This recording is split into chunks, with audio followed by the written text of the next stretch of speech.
vacate, so they're planning to vacate from here on down, which is, like Bill said, this is their yard, right here and here. You can see it. This is where the colors, or the hammerhead is now. That's correct. And then the adjacent, on the left-hand side, as you go back towards their yard, that is a sloping hillside right there. Right here. Yes, and forward too, Dan. Come forward to the left, where the yard's at right there. That's all hillside right there. Okay. So there's very little use for that other than, unless you dug into the hillside and put a foundation or something in there, it's just too steep to do, So we currently cut the bottom of that as far as we can reach with our mower. But Stewart owns the adjacent property on both sides of Karen in the rear. All right, thank you, Bill. Dan and Gretchen, what I found out just today, when we look back at the record for the zoning hearing board that granted the conditional, the non-conforming expansion onto this parcel, the parcel, Dan pointed out it there, that parcel where he's operating now. Right. It appears that they just allowed it to be that whole parcel. That's a large parcel there. I can't see what the size on my little drawing. But the original part where that building is, this original part, it was in 2005, our zoning hearing board granted that non-conforming operating a commercial business in that residential property. And I guess there was a former type of business in there. But the point is, they didn't delineate any area where they're allowing him to have his use. They just mentioned that whole parcel. It seemed like the current Karen Drive that's up for proposed abandonment, that was a natural barrier for his contracting's yard is to the south of that. Both yards are to the south of that part of Karen Drive. That property he owns on the north side of that part of Karen Drive, it abuts the backyards of those homes along the upper part of Karen. So, it was a natural barrier.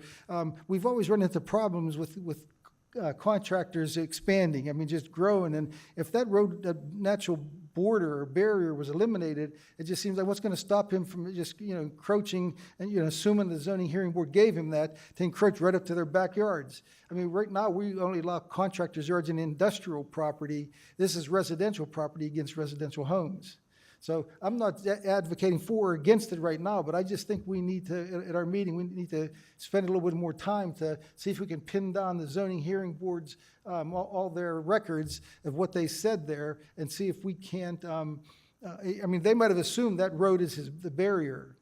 The business before Stewart bought it, while he was able to continue non-conforming, only operated on that site where he's operating now.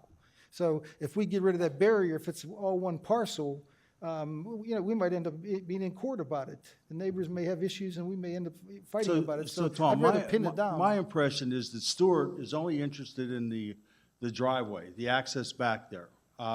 That slope right there is rather steep, and I think currently those residents cut that. I would imagine that will continue to be the case.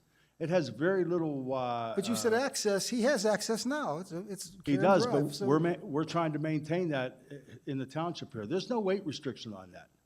Okay, I understand. So there's that. some rather heavy trucks up in there, and we over the years we've spent a lot of money filling in ruts and stuff like that with reclaim and putting lateral crossings and stuff in there. So well, that's my point. I'm not against vacating it, but right now I think we just got to get it delineated where the approval was that the zoning hearing board gave him in 2005.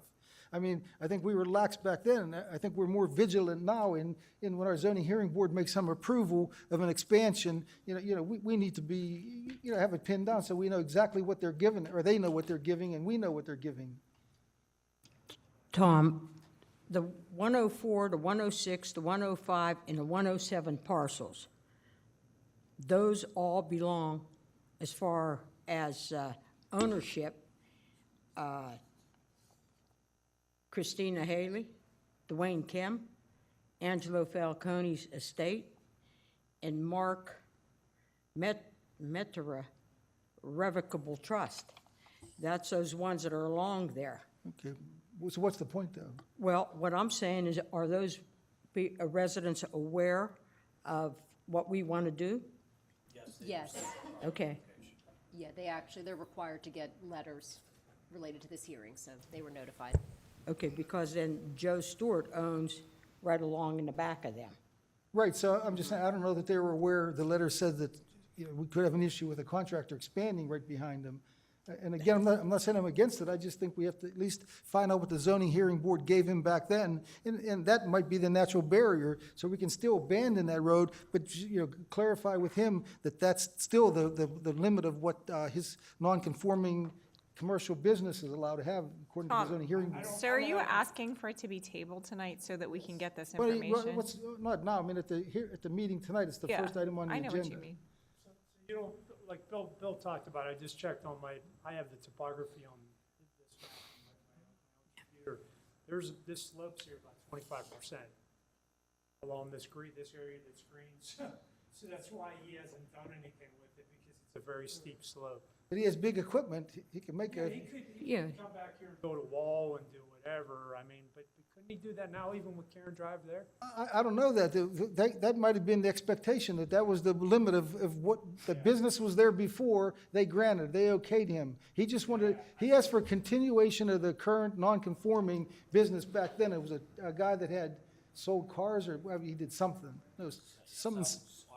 Auto salvage. So if that was what he operated on, then that's probably what the zoning hearing board conceded to. So I just want to pin that down, that's all. I'm not saying that, I mean, I know he owns it, and I'm not saying he'd have a problem if that road is eliminated.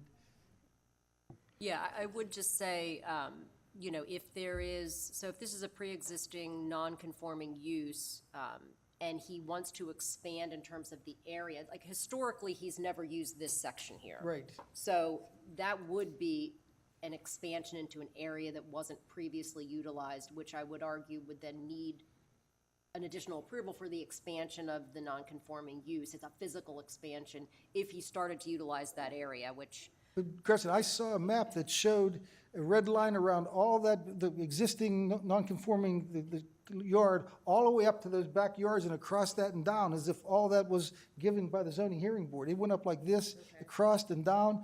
that's the parcel. Right, and so I don't know if that's who drew that red line on there. I don't know if the zoning hearing board saw that, and, they might have jumped on that at the time.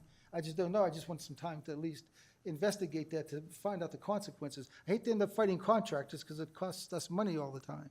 I don't think it's gonna hurt if at our actual meeting, we table it and get the information, then bring it back in next month, in June. So that would be my suggestion. I was contacted by two of the. Your microphone's not on.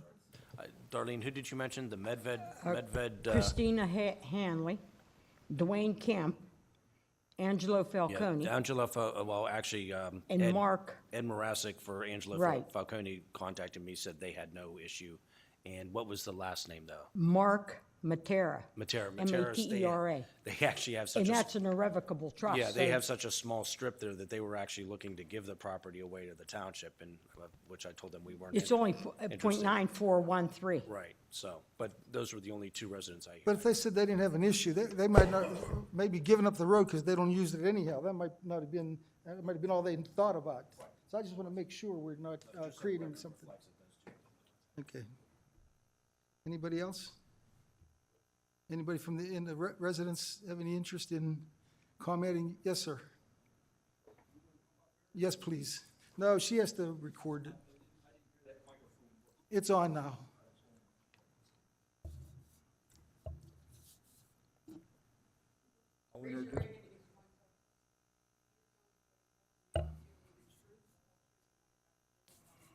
Yes. Ken Mura, 1891 Rising Road. Mura, M-U-R-A. 1891 Rising Road. 3 miles from this location.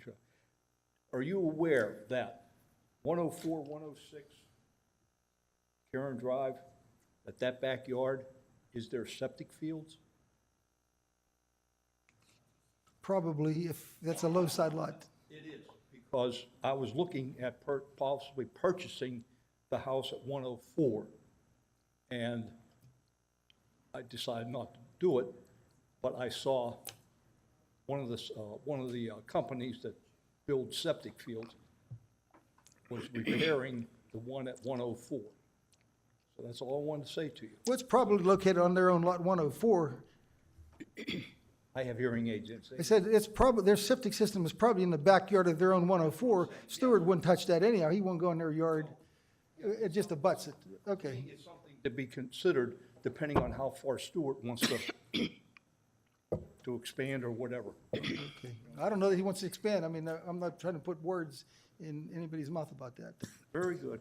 Thank you. Anybody else? Anybody on the board? Anything? Okay, we'll call this hearing closed.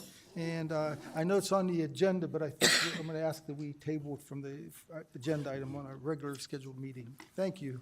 We'll start at 7 o'clock.